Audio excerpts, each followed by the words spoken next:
Dr. Anthony Fauci. Dr. Fauci, thank you so much for being here. I want to get right to it. With an average of 3 Americans testing positive every second, was this really the time to shorten the CDC guidelines for some Americans?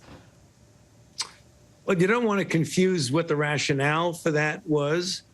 The shortening of the period of isolation for an infected asymptomatic person was in order to be able to get people back to the workplace, particularly when you're talking about the critical jobs that are necessary for the functioning of society. When you have an overwhelming number of infections that we're seeing right now, and that we likely will see accelerate in the next couple of months, there's a risk of really being able to not function well in society for critical positions and critical jobs. The alternative would be something that nobody wants, and that's to shut down the country completely. Some healthcare professionals are taking to social media saying that these guidelines are based on idealistic expectations. I mean, we know mass compliance is low in some parts of the country. So is it a mistake to not require people to get tested before they go back out into public if they do test positive? Well, it depends on what you want the test to mean. The actual antigen tests that we're talking about do not have any real predictive value as to the transmissibility when you're 6, 7, 8, 9, 10 days into an infection. These tests are good for surveillance to determine who is infected and who is not, but they were never meant to determine the level to which someone is transmissible to someone else. And I think that's one of the misunderstandings that the director of the CDC tried to explain today at the press conference. The CDC was pushed by the private sector to make some of these changes. We heard from the CEO of Delta writing a letter calling for a shorter isolation period, warning that 10 days would significantly impact operations. So bottom line here, are these new guidelines motivated by science or by business?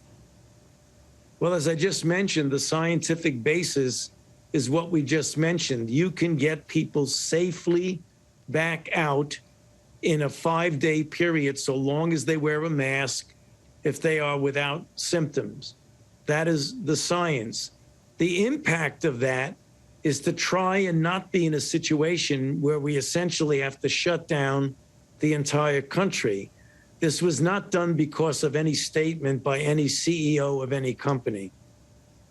I want to turn to testing. The Biden administration, we know, is preparing to ship out 500 million rapid tests to Americans at home, despite these new FDA warnings about their sensitivity. So should antigen tests be avoided when possible? Should Americans trust these tests?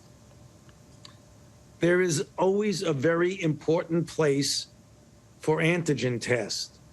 They never have been 100% sensitive. If you want to definitively find out if someone is infected, for example, if someone has symptoms and has reason to believe they're infected, the test to use is a PCR test, which has a high degree of sensitivity and specificity.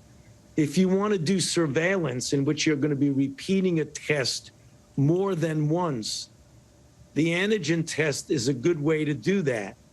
Against Omicron, the sensitivity is somewhat diminished, but not enough to make the tests not useful. They are still useful under the circumstances of broad surveillance to see if a person or a group is infected. Well, last question here. Do you think it's too early for some to be breathing a sigh of relief about Omicron being potentially less severe?